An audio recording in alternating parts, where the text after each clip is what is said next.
Alright. Pasukin natin si Enzo Recto, ma'am. Morning, Enzo Recto. Ito. May nanghudas kay Bato de la Rosa ayon kay Roque. Happy birthday to you. Tingnan natin ang version.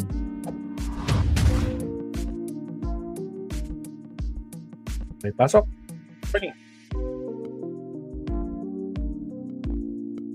Enzo Recto, kalaban ng katiwalian at kasinungalingan, kakampi sa katotohanan at kabutihan. Wala ako ng tubig ko kayo sa salita.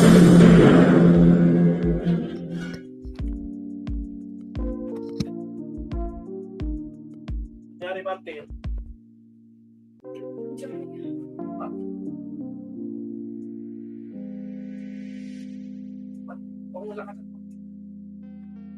Mga kabunyog, mga kababayan, magandang gabi po sa inyong lahat. Welcome po sa isa namang episode ng ating gabi-gabing talakayan. Kanina po, diniscuss ko na tong topic na ito tungkol kay Bato, pero wala pa itong update na ito. Kaya muli akong nag-live para i-update ko po kayo. May post si Harry Roque.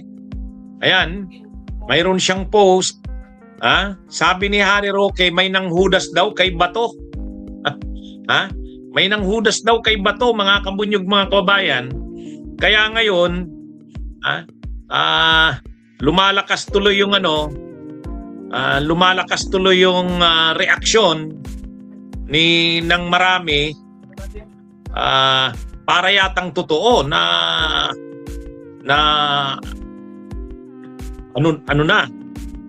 naaresto si Bato.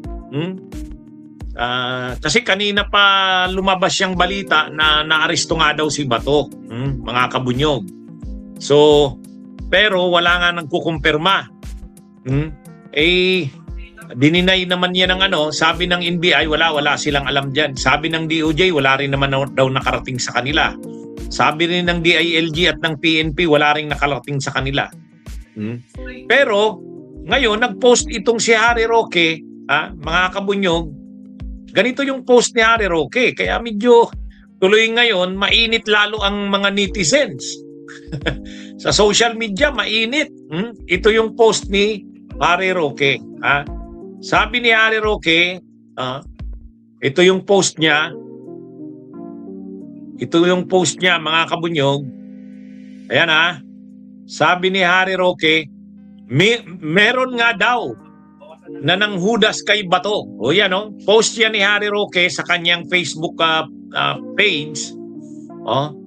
Hindi question mark yan Hindi question mark yung post ni Roque. Ang sabi ni Roque, meron nga daw nanghudas kay Bato. Hindi question mark. Kaya lang daw. So ibig sabihin, sabi sa kanya, may nanghudas kay Bato. Pero, ang lumilitaw dito, mukhang may nangyari nga talaga. Kasi sinasabi, may nanghudas daw kay Bato Sabi ni Harry Roque. Pero hindi dinidetalye kasi kung ano yan. Anong ibig sabihin na may nanghudas kay Bato? Kanina rin may post din si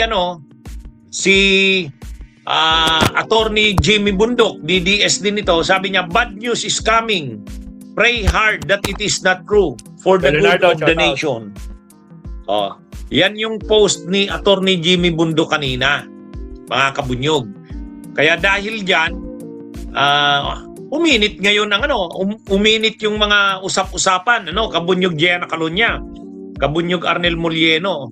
Mainit yung usap-usapan ngayon sa social media tungkol nga kay Bato de la Rosa. Sabi ng iba, mukhang naaresto na nga si Bato. Nagsimula yan dito nga sa post na yan ni Attorney Jimmy Bundok. Sabi niya, bad news is coming. Pray hard that it is not true for the good of the nation. Bagamat wala pang balita na kumpirmado talaga na naaresto na si Bato, bigla naman ngayon nag-post si Harry Roque. Ito naman ang post ni Harry Roque. Meron nga daw na nanghudas kay Bato. Ay di lalo na namang lalong umiinit ngayon, mga kabunyog. May isa pang post, si Attorney Jess Palces. Sabi ni Attorney Jess Palces, mukhang hindi ako makakatulog nito. Mayroon daw balibalita na may aalis na private jet private jet galing sa Mactan Airport sa Cebu. Oh, sabi naman niya ni Attorney Jess Falses, mga kabunyog, kay Attorney Jess Falses na post yan. Mukhang hindi daw siya makakatulog kasi may paabot daw sa kanya na antabayan kasi mayroon daw private jet na ang private jet daw na yon may kayang lumipad ng malayo, long distance flight, naka-ready na daw doon. Kaya tuloy ngayon umiinit yung mga balita na mukhang ang naaresto si Bato pero wala pang kumpirmasyon. Wala pang kumpirmasyon. Ang nagsasabi lang na wala namang ganung balita, NBI, DOJ, at saka PNP. Pero sa ibang mga post sa social media, katulad nga nitong kay Jimmy Bundok, plus ito pang si Harry Roque, siyempre alam naman natin na si Harry Roque, kahit nasa Austria yan, may kontik yan sa mga kagrupo nilang DDS. Ibig sabihin, may nagbalita kay Harry Roque tungkol kay Bato. Nakumpirma niya, meron nga daw na nanghudas kay Bato. Pero baka naman, posible rin na nakatakas si Bato, hindi naman na-aresto, muntik nang ma-aresto. Pwedeng ganun din. Pwedeng ganun din, mga kabunyog. Kaya anyway, antabayan nyo ang aking mga talakayan, i-update ko kayo. Kung ano mang mangyari, ano ba talaga ang nangyayari, malalaman nyo. Una nyong malalaman dito sa aking mga Facebook pages at YouTube channels. Imo-monitor ko ito, kaya abangan nyo dito sa akin. Ako naman, hindi naman ako nagpi-fake news eh. So, sa ngayon mga kabunyog, wala pang kumpirmasyon, pero ito na nga, ang post nga ni Harry Roque, meron nga daw na nanghudas kay Bato. Pero pwede naman kasing may nanghudas, pero hindi naman na-aresto si Bato. Pwedeng nakatakas. Nakatakas uli, muntik na. O pwede naman ganon. Ito yung balita ng News 5. Yan, ito. Basahin natin. Sabi dito sa balita ng News 5, nanghudas kay Bato, isiniwalat ni dating presidential spokesperson Harry Roque na mayroon umanong nanghudas o ng traidor kay Senador Bato de la Rosa. Wala nang ibinigay na ibang detalye si Roque. Kasunod ito ng kumakalat na ulat na inaresto na umano ang senador sa bisa ng International Criminal Court ICC arrest warrant para sa umano'y crime against humanity of murder. Kaugnay ito sa naging papel ni De La Rosa sa war on drugs ni dating Pangulong Rodrigo Duterte.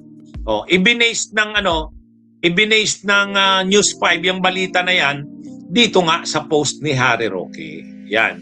Kaya pero wala ngang kumpirmasyon yan kung ano nga ba talagang nangyari kay Bato de la Rosa. Pero ano yan, hanggang ngayon laman pa rin ang mga usap-usapan eh. Si Rodolfo Umawing sabi niya, I hope that's true, attorney. Yan mga kabunyog, mga kababayan, yan po ang balita. Kung ano talaga ang nangyari kay Bato, naaresto na nga ba o nalaman na yung kanyang tinutuluyan pero nakatakas? Posibleng ganun din. Kasi ang tono ng sinasabi ni Harry Roque, may nangyari nga kay Bato. May nangyari kay Bato. Posibleng natukoy na sana yung tinutuluyan tapos nakatakas. Posible yan. Kasi yan ang sabi ni Harry Roque, meron nga daw na nanghudas kay Bato. Kaya lang may post nga si Attorney Jess Falses. Si Attorney Jess Falses, kakamping yan na abogado eh. Sabi ni Attorney Jess Falses, mukhang hindi ako makakatulog nito. Mayroon daw sa kanyang nagtimbre na antabayan daw. Kasi mayroon daw eroplano na aalis sa Mactan Airport sa Cebu. Long distance na flight. Anyway, mga kabunyog, tulad ng nasabi ko, antabayan natin kung ano nga bang nangyayari. Lagi nyo lang subaybayan dito sa aking mga social media platforms. I-update ko kayo. Ano man ang mangyari, lagi kayong